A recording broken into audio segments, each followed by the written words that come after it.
guys, welcome back to the shop. Today we're going to do another cheap tool teardown. So before anyone accuses me of hating on Ryobi as a cheap tool brand, this was my first circular saw. I've owned this for over 10 years and I've loved it. Maybe not over 10 years, almost 10 years. Absolutely loved it, used it for everything. I have a corded one I bought after it and I still don't touch that. I go to this. But unfortunately, what happened is it's dead. So I want to see what killed it. I forget what I was cutting through. It was fairly thick material, but nothing too bad. Obviously, its capacity is only what it can do. And it got real hot and started smoking. And with a small battery, it just kind of clicks periodically. And let's see what my big battery does. Yeah.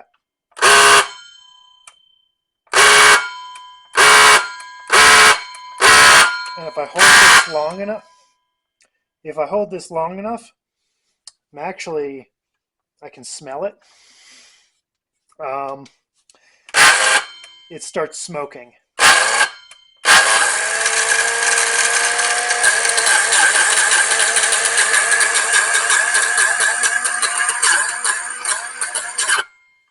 Sounds like a Honda hitting the rev limiter. You can't... Oh, I'm starting to get a little bit of a whiff of smoke out of here. Anyway. Oh. Another whiff of... Oh, hey. I don't know if you can see that on camera right around here, but...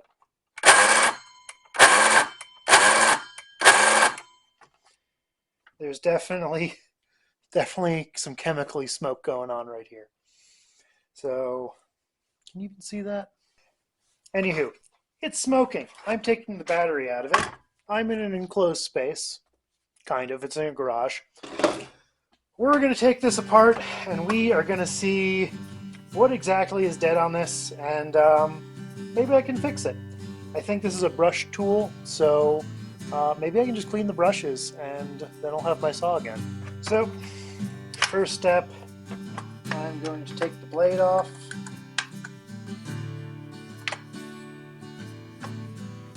Yeah.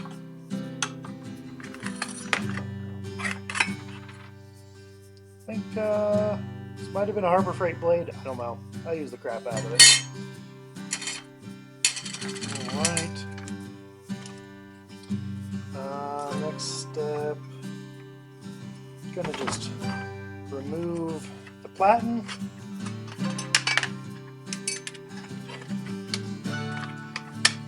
Looks like I can take a screwdriver and pull that off.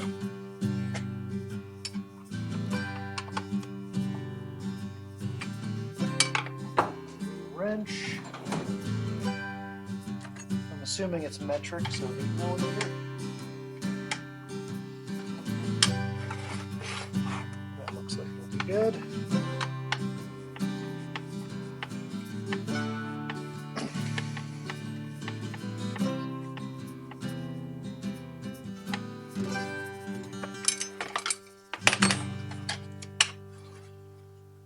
Pull that guy out. And we're still stuck there. If I take this little bumper out,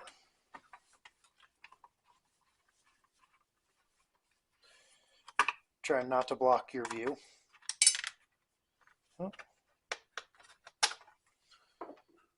Take that out. That can swing around a little bit more.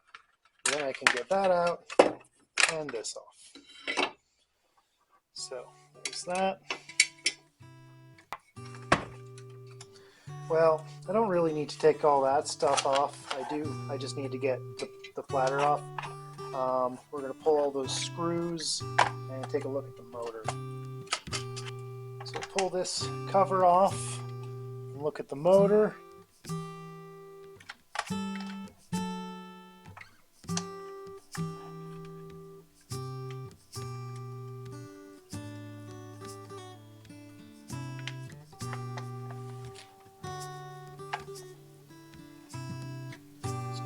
Let's see if I can find a smaller bit. Found another bit. Probably should have done that before. Would have been faster. Anyway, got this guy apart now. So we can do a little bit of looking and see what's going on with the mechanism. So this is a very basic system. There's really no brains to any of this. We have our power from our battery. We have a switch, and we have just kind of a standard hobby motor, and then a little gearbox, presumably for reduction. I'm gonna guess it's a gear reduction, doesn't speed it up. But basic little ka-chunky chunk. Little bit of a spring-loaded guy to keep you from, pulling the trigger when we don't want to, because safety first. I've got some wood dust in there, so that's a good sign. And looking at this, that motor might have some melted windings. Unfortunately, this is a sealed unit. As far as the motor goes, I cannot do anything to service that, which is unfortunate. I was hoping it had like a normal brushed motor I could pull out, clean the brushes, and take care of that. But yeah, from what it's doing, I think we've got some bad bits in the motor. So some of the commutator, some of the windings are probably a little bit bad.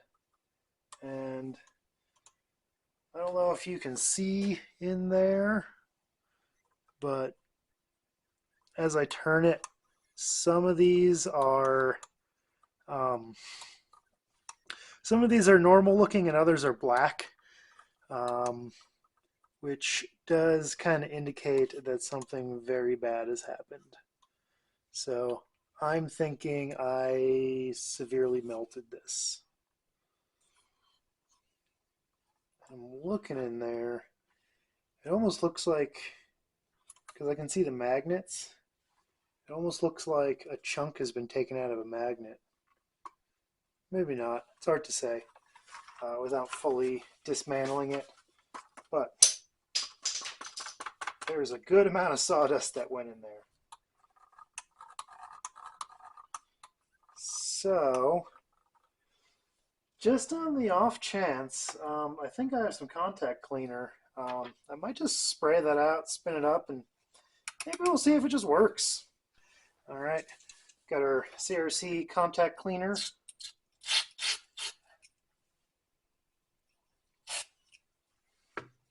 Spray that in there.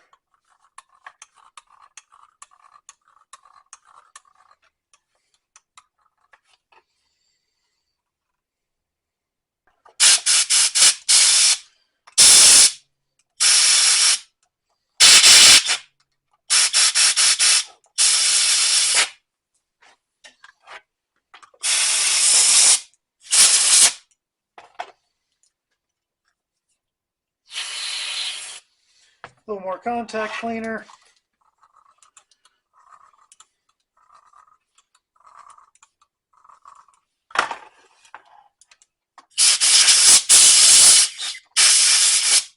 Well, I think I'm seeing chunks of wood fall out of this. So this might be promising. Anyway, let's go with the sketch factor. Smaller battery this time, though.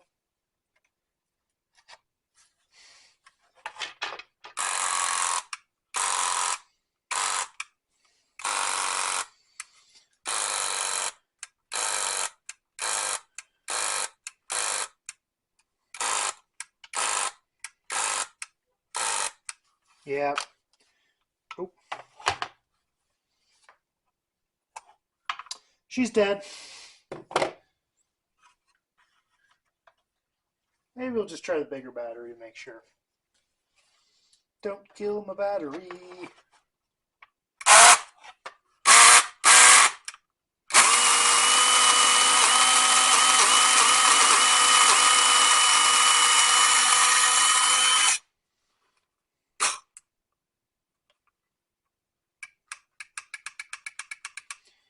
Well, the sparks were normal.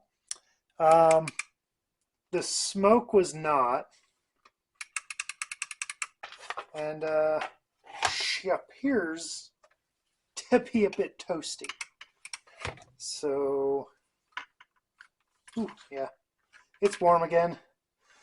So, that's it. It is officially dead. Cheap hobby motor is to blame. Well, heavy use and dust ingress is to blame, let's be honest. But if this was a serviceable motor, I might actually be able to use this saw again. But since it's not, I guess I gotta buy myself a DeWalt. I could get another Ryobi, but I've got way more good DeWalt batteries than Ryobi batteries. Because, side tangent note, you really need something at least this big. This is a 4 amp hour Ryobi battery. This is the little 1.2, 1.5, whatever one. This is what comes with a lot of combo kits. It's actually what came with the saw. This does not have the power to run that saw. If you try to cut anything more than 1/4 inch plywood for more than 3 feet, it will stall. You can cut a couple 2x4s, it's fine.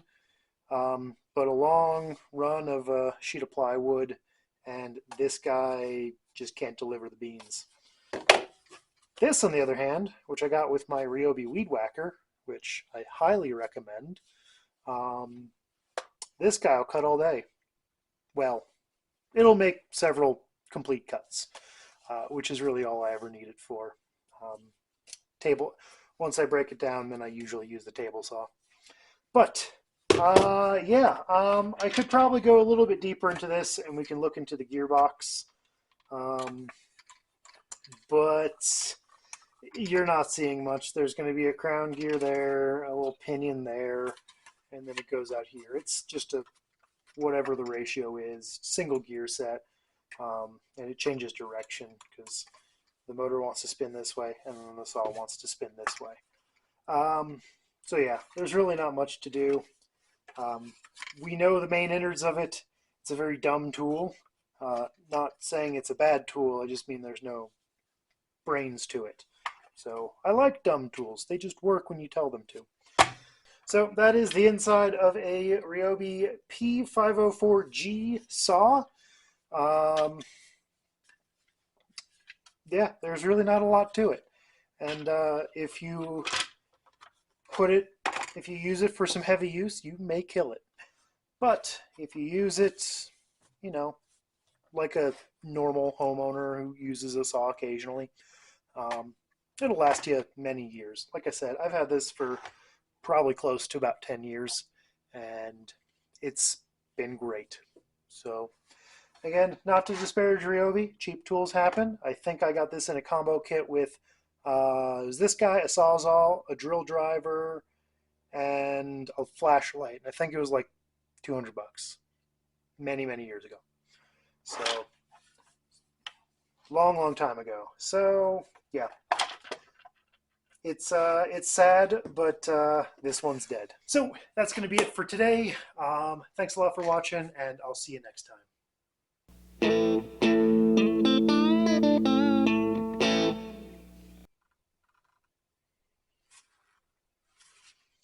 Now, I'm looking in there. The brushes do actually seem okay, because I can see the brushes.